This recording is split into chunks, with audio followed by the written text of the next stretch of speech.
It's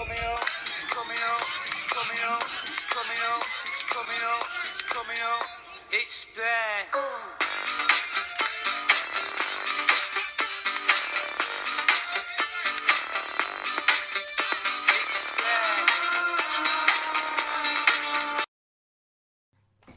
Welcome to Meat Pies and Shots Part 4. I'm Dan Tomlinson. I'm Johnny Compton. And this bit is all about the NRL, which started last weekend. Bit of a disappointment weather-wise.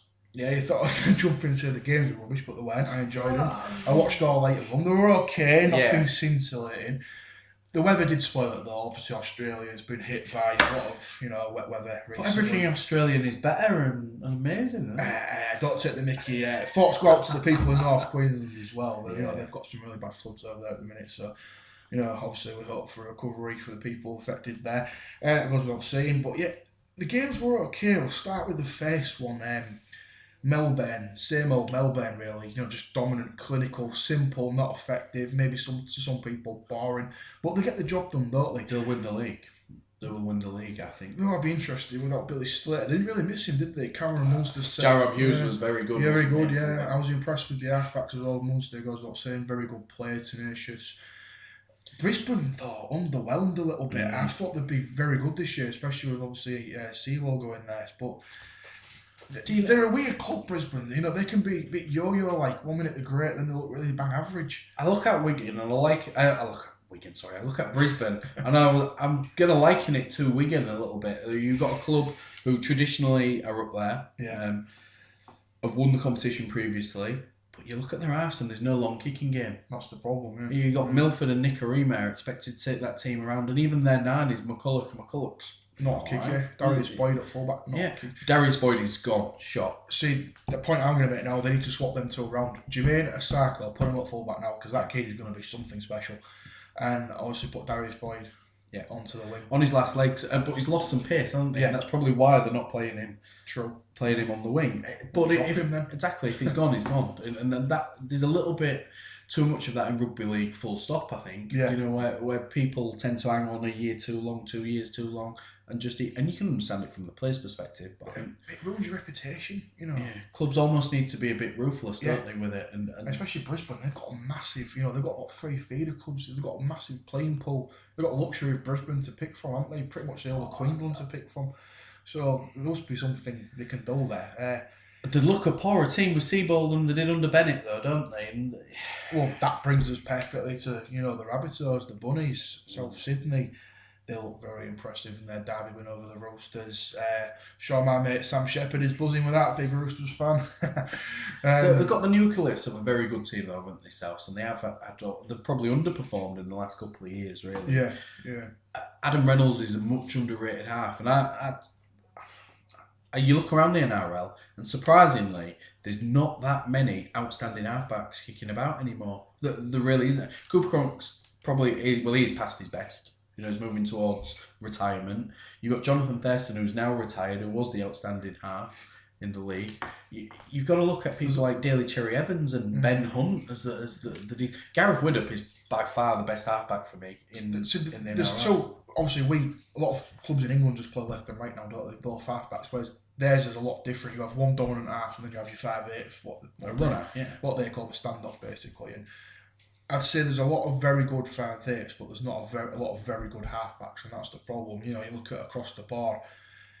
Penrith have got obviously a very good up and coming one, Nathan Cleary. I do like Chad Townsend at Cronulla. I think we mentioned this before. I think he's underrated. Not for me. You will see that at times this year, but there's not. Canberra haven't got a great halfback, have they? They're sort of like dominated by Josh Hodgson at 9, aren't they? A lot of the better players in the NRL in these teams, they all play with dominant 9s. West Tigers this week, Robbie Farrell rolled back the years and dominated that team. Cam Smith is Jake Friend at the Roosters is probably their dominant player. Yeah. They play off him more often than not. It's a position that's all Josh Hodgson at Canberra. Obviously, it's a position in the NRL that seems to be even more pivotal than it is in Super League, and the style of play is a lot more based around them, particularly coming out of their own ends, and you're reliant on your halves more for your kicking game than anything. And you can win a competition in the NRL without having a dominant half. You need a long kicking game, to get you out there. But you couldn't. I'd say you couldn't win Super League without having a decent half-back. Well, that's why South won that game. Adam Reynolds was outstanding.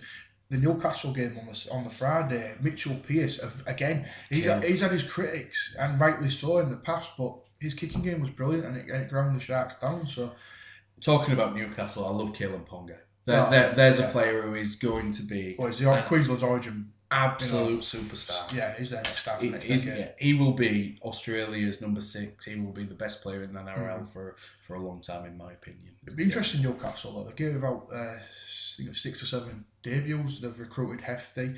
They'll be a top 8 club this year. I'll put that out there now. They will make the playoffs. They've had some, tremendously tough times in the recent past, but they've definitely turned a corner. Good youth set up as well at Newcastle. So the produced kids, that come through. And big fan base too. Obviously, it's out on a limb a little bit, isn't it? About an hour north of Sydney, and they've got a big catchment area.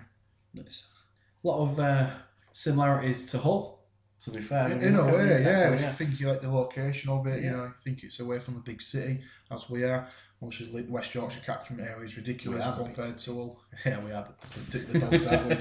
But yeah, moving on to Saturday's games, the Warriors were awesome. That goes without saying. We're talking about talented players in the NRL. Roger Tuivasa-Sheck won the Dalian medal last year. Footwork on that guy is just unreal. But it was complemented.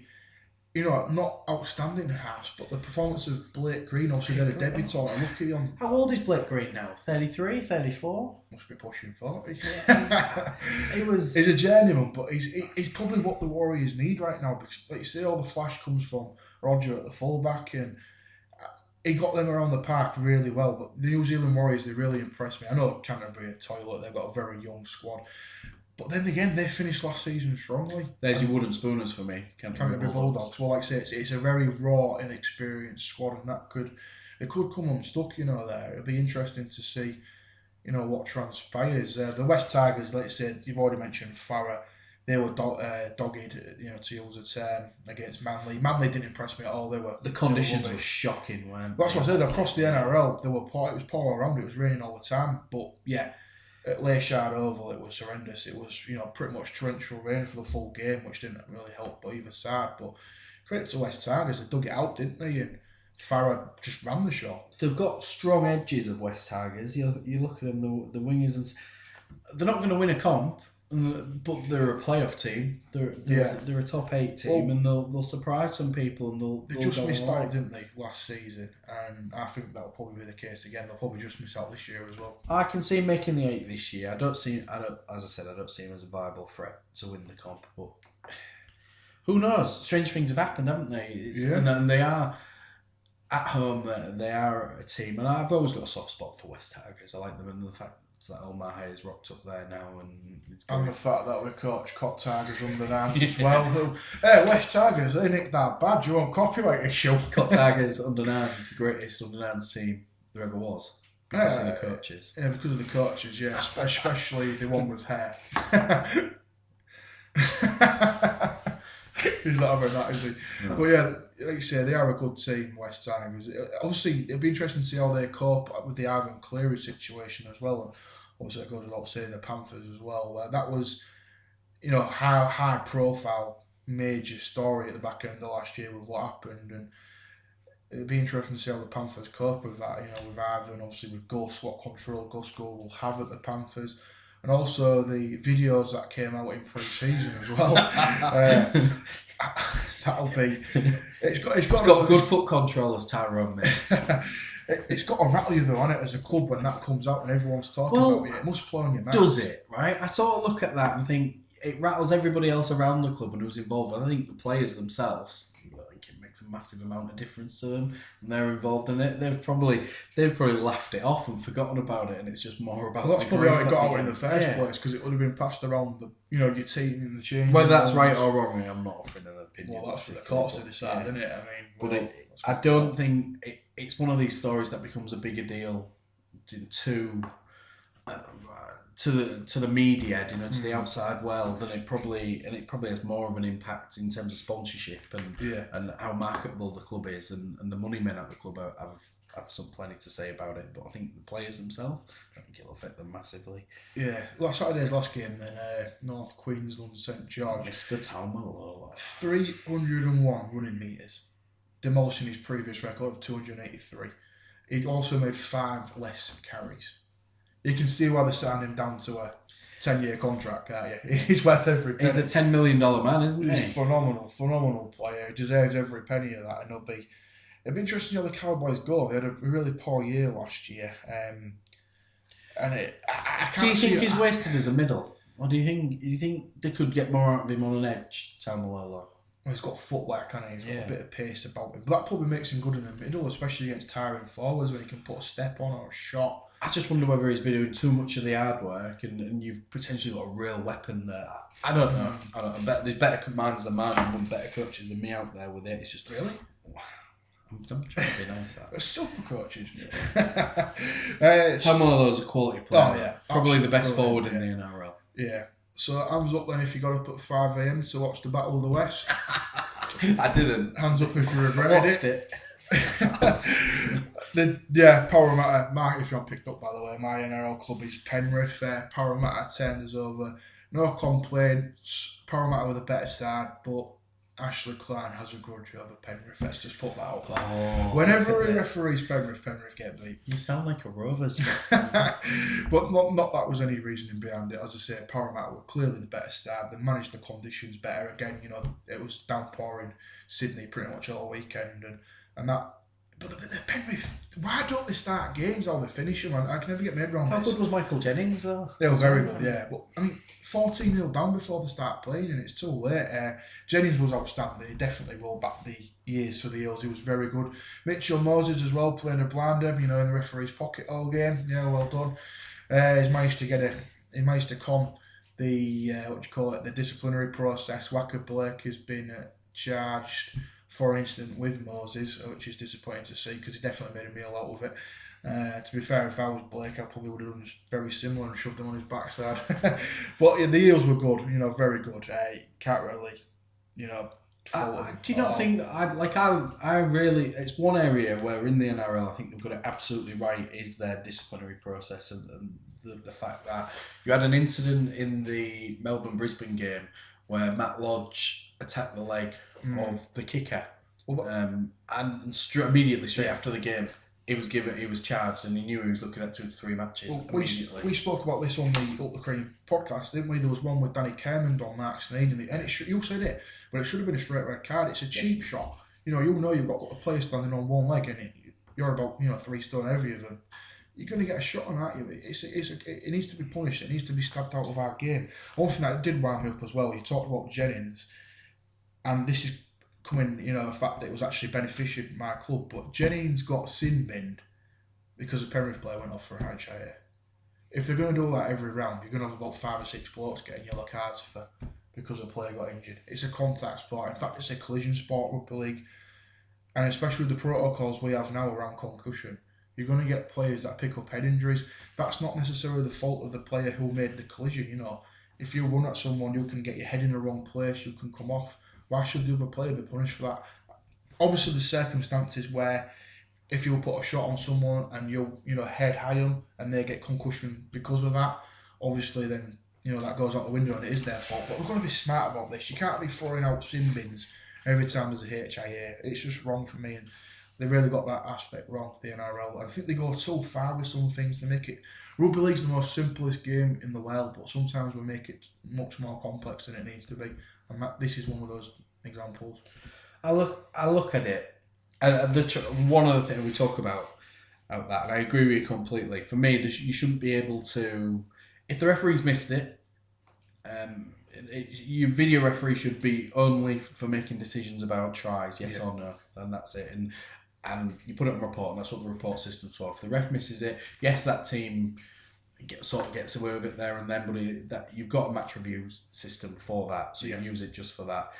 An interesting rule that they're trialling in reserve grade at the moment is if somebody goes down injured, rather than being on the field, well, if the doctor comes on and the game has to be stopped, they have to then leave the field, and they're only allowed to rejoin their team once their team has the ball. So in effect, their team then has to defend with 12 men until they've got the ball. I think that's an absolutely brilliant rule. Yeah. Something which I really hope is adopted across the board.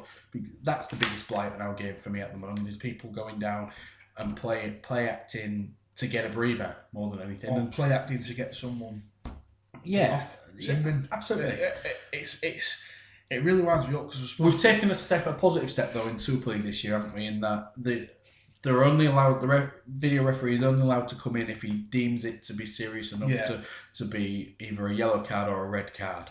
So you're not getting the penalties if they just lay down if it's been a headshot. It has to be deemed to be really serious. That's what Mr. Richardson mastered last season. Yeah, well, he did, and they've looked at it and they've tried to tackle it that way. And part of me thinks we've got it right there. Yeah, credit where credit's due and all that. Moving on then, we're going to talk about these boys, haven't we? The Green Machine, little signed Canberra shirt there. I bet there's not many Penrith fans in the world that have one of them, but it was a freebie. AKA England training team. Well, yeah, it's pretty much the England training squad now, isn't it? Love the promos they did with the Beatles walkway thing with obviously Whitehead. Gonna need a 5-man band next year though, aren't they, now that Williams is gone? Allegedly.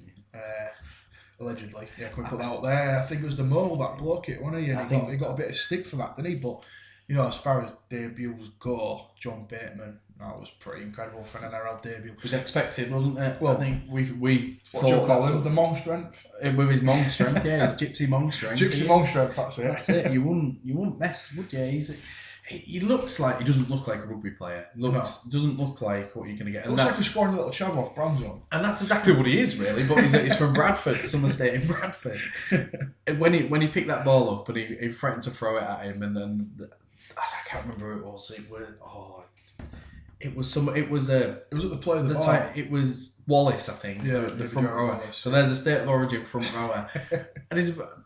To be fair, Bateman's about half his width. Just like that. And he's just like for the ball and then brought his hand back. It's like I'm going to launch my phone here, didn't he? But just like that. And the best part was Josh Hodgson's reaction, and he absolutely wet himself laughing at it. But it was the sort of thing Bateman's been doing in England for years, and everybody knows that if you're going to pick a fight, he's not the player to pick a fight with. But he's not going to be intimidated by the NRL competition, and fair play to him.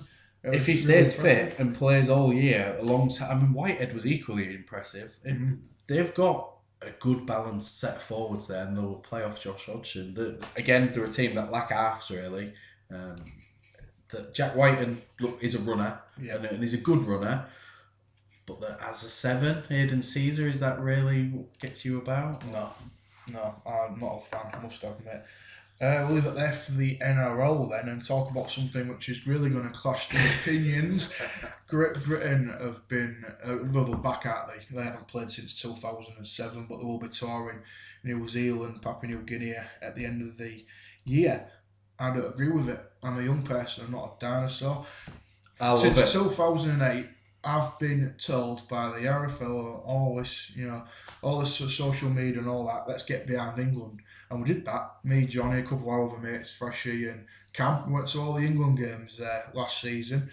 We've done that for a lot of seasons, especially when they're playing Hull, back the World Cup. I think I went to 12 of the games in the World Cup. And we really got behind the England concept. Do we need to bring Great Britain back? The way I look at it, right, England is England, Scotland, Scotland, Ireland, Wales. We've been trying to bring the home nations on. How does this bring the home nations on? Because there's not one player there who's good enough to bring into that England side. People have thrown the names of Lachlan Coote about. Well, we've got Johnny Lomax playing. We've got Stephen Ratcliffe. We don't want Lachlan Coote. No, people have thrown Morgan Knowles out there. Good player, but he's not going to get ahead of anyone in that England. Well, he would. We are blessed in that. Who does he get ahead of? He's a better player than Adam Milner. Adam Milner but he only got him. Sam Burgess comes in for Adam Milner. Morgan Knowles has been one of the Form 13s this year. I'd say the only 13 that has been better than him in Super League is Joe Westman. We've got three. But I know you got Burgess, Joe Westerman, John Bateman. I get this. Sean O'Loughlin. O'Loughlin is still officially the captain. I just think I grew up. Great Britain was the pinnacle, and we had England there. We've had 11 years of England. But a lot of these players Oh, and you listen to the former players who've all played for Great Britain, they all said that was the absolute They've pinnacle been of their career. retired 10 years, who cares what they think? Been retired 10 years. It's anything that markets our game and promotes it and puts a tour as being special. So you're a is Welsh positive. person, you're down on your sheep farm in South Wales, and you'll see that team, oh, he's English. But it's Great Britain. It's the same as the British Lions, with rugby union. It's the same situation. You could have, if your best 15 players in rugby union, it's not. If your best 15 players are English, then those Welsh and those Irish and those Scottish people would still Ireland support and Wales and Scotland are just as good as England in that. Ireland have been tipped to win the Rugby World Cup later this year. Wales are a very good side. They've just won the Six Nations. We haven't got that in Rugby League. Yeah, England you are might miles ahead of the other Absolutely, nations. and you could very much end up with a situation where all 17 players are English players, and that's fine. That I have no issue with that. It's just what you're doing is you're creating an extra echelon of team to get selected into. And yes, you're widening the pool. Whether the quality of that pool's getting better, I don't know. And it probably isn't. It's you're probably just going to pick. It's just going to be England under the Great Britain name. Yeah, with a different banner. But what's wrong with promoting our game? We all get on the RFL's back. We all get on everybody's case. When England play. No, but we get on the cases and we say you don't promote it enough. You're not doing this. You're not trying this. So they try something else and the promote. We're talking about this. People are talking about that there's a Great Britain tour. People were talking about an England tour. They would be talking about an England tour. Guarantee you get more viewing figures. And the point you're missing with it and with the Great Britain is yes, England attracts a certain level of sponsorship and England attracts a certain amount of money in terms of TV deals and things like that. Great Britain has much more exposure and will attract a greater level of sponsorship and will get a great level of exposure nationally. I'm almost certain of it. And I think that's where they're coming from. That's just throw an Irish person in there and hope Guinness sponsor it then. You don't need to. You don't need to go down any of those. Get Danny Brough in and get some shortbread company sponsor. We need to just pick the best 7 on any given day, on any given test match. And I think this regardless as well. I'm not one for, if you're talking about the international game, I'm not one for developing players and doing that. You pick your best 17 players and you go out and you play with them. And that's exactly what it should be. And if the best 17 players are English, Scottish, Irish, wherever, that's who you pick. My only difference on that is I have an issue personally with heritage players, and that's maybe me being a bit of a dinosaur. Other people disagree and say it's the way of the modern world now, and I get that a little bit as well. That the world's changed since I was a kid. Well, it was 30 years ago. I wouldn't want the likes of Lachlan Coote putting the hand up in the same way that I was disappointed when England selected the likes of Rangi Chase and Mari Fasabalu. Chris Hines. Yeah, absolutely. It's Chris McQueen. If you can't raise a team or you can't produce a team of the required standard, then I get it. But these people were talking about much of a muchness to what we've got. Yeah, Lachlan Coote may well offer something a bit different, at fullback. You've got Stephen Ratchford, you've got Jamie Shaw, you've got Johnny Lomax, you've got Sam Tompkins. These are all players who would do just as good a job, if not a better job. So I think it's a non-starter. I think Wayne Bennett will pick who he believes to be his very best players. The fact that he's an Australian himself maybe lends itself more towards him picking heritage players, but he's not stupid either. He knows who his best players are. He's had the likes of Tompkins, Ratchford, Lomax in his squad for a few years now. He's not just going to bomb them out for somebody just because that they might have an affiliation to Ireland or Scotland or somewhere like that. He's a strong enough man, I think, to pick who he believes to be the best players. And that's why I like his appointment as the Great Britain coach. Yeah, we'll agree to disagree. Championship then, good starts for Sheffield, Toronto, Toulouse, York. Toulouse, that's the story, isn't it? Yeah. Toulouse is definitely the story, especially with their win over Toronto. I mean, they absolutely battered them, didn't they? I mean, I remember some people had Toronto to go unbeaten all season, absolutely walk it. Toulouse, especially on their own pitch, I know this obviously game was played at the Rugby Union ground, but wow, that was a result full of intent for me, and they could do some dangerous things. You wouldn't want to go there, would you? You don't want to go to the South France to play Toulouse because you're in for a tough game, just after all Kingston Rovers. You go to Toulouse, don't you? Why did Rovers go to France? Toulouse. Mark Corella, though, what a player. Yeah, great player. They're Probably the best player outside of Super League at the moment. Yeah, definitely. And when you look at the difference in what Toronto have spent to what Toulouse have spent, that makes it more eye-opening, doesn't it, what Toulouse have done. There's a lot of French players in there as well, a lot of Catalans, Castos. They're a genuine threat to make Super League next year, I think, at Toulouse. So do I. I'd much rather Toulouse get through. Can we do it so we play back-to-back in France and I can extend my holiday back 34 days? I'm not anti-expansionism, do you know? I really aren't. But what I don't like is the way some of these teams are contrived. And right. I think Toronto's completely contrived. Yeah, I couldn't agree more there. Catalans are the best example of Super League expansion or Rugby League expansion because their team is half French. They've got a foundation. They've got a feeder club. They bring French players. They've got an academy. You've got a junior team. Look at French players in Super League elsewhere. You've got Morgan Escure. You've had Benjamin Julien. Hakim Maloudi. They bring players through. We're starting to get that in Melbourne now. They're starting to get Melbourne-born players. We had one at FC in Mahe Fanua. They're starting to bring... historically, Melbourne have poached all their players from Queensland. They've got a feeder club in the Queensland Cup. But now they're getting Melbourne-born players into that side, which is great to see. Witness their troubles have been well documented. Great to see them obviously get the funds and the benefactors to ensure their survival, really. And they're pretty much on 0 points now. They're on -2, so 1 win and they can kick on. They're definitely going to survive. Beat Bradford. They've turned around and said, haven't they, that no more players will disappear. Yeah. They're going to keep the squad as it is. They lost 2 or 3. And look at the route they've gone. I know it obviously goes without saying because they've got no money, but they've gone down the witness-born player route, and I like that.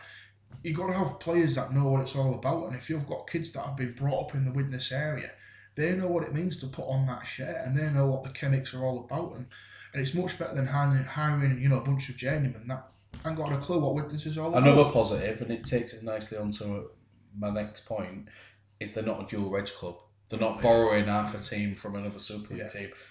Lee Centurions have got half of St Helens reserves in Featherstone with Leeds. Well, Featherstone have effectively become Leeds' feeder team, and for a club like Featherstone, if I was a Featherstone fan, I'd be absolutely distraught at the road that my club would. Do you think that's why Featherstone and Lee are sort of like mid-table right now? Maybe because they've got no identity really for themselves. Yeah. They've got people like Cameron King there who's being signed by Featherstone to stay warm until Leeds can get him in. And they're actively trying to push Matt Parcell out to get him in, to get Cameron King in, and he's there playing for Featherstone. And that's a ridiculous situation.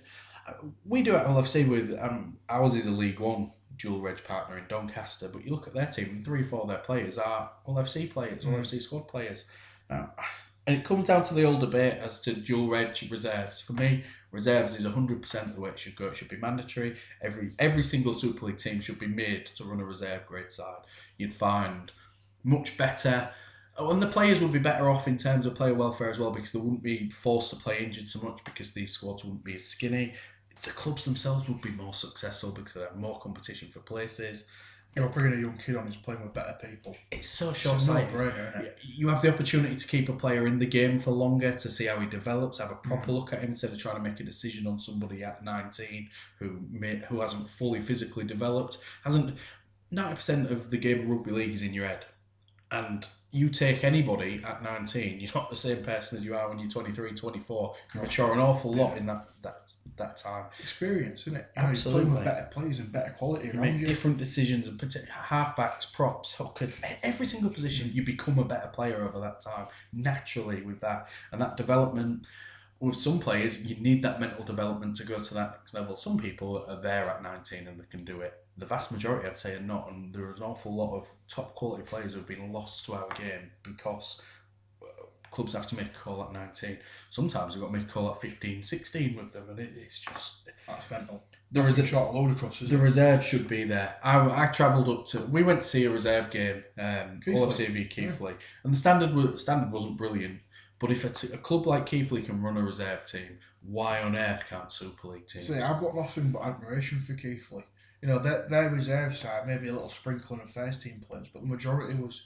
amateur kids, aspiring young players from the Keighley region, and they fronted up and they played people like Danny Washbrook, Hakim Maloudi, up and coming England Academy players like Cameron Scott. Well, yeah, England Academy captain at the moment, and it's that's a massive, experience learning curve for them. For Tuli Talanoa played in that game. I just hope that, you know, those Keighley players will get some beneficiary out of that, and if they can sign a first team contract at Keighley, shows it's worth it, doesn't it? And like I say, if Keighley Halifax have can do done the same, haven't they? And then they've done it for Halifax and Keighley are two clubs who've done it consistently for a period of time, and Halifax in particular, you can see that their first team, they've got 2 or 3 players who've developed into their first team from that reserve standard.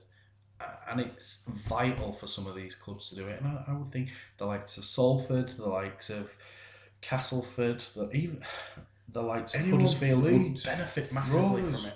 Anyone would. It's a no-brainer, isn't it? But like I say, we're trying to preach to the converted, aren't we? What we need to do is preach to those at the governing body, the RFL, that can't see it. We hate dual reg. Hate it. Yeah, makes a mockery. You know, you turn up one week and you could be playing half a team of St Helens players if you're playing against Lee, or if those players aren't available the week after, you'll play Lee. And then really bothered about playing for Lee? But it distorts the competition again, doesn't it? It unbalances it. But if you're a player going to Lee, do you really care? No, I don't care. I signed for St Helens, not Lee St John's. You're not playing for your club's badge. You're not playing for the badge you'll sign for as a player, and that's why it's a farce. Rant over. So we hope you've enjoyed Meat Pies and Shots. See you soon. Bye bye.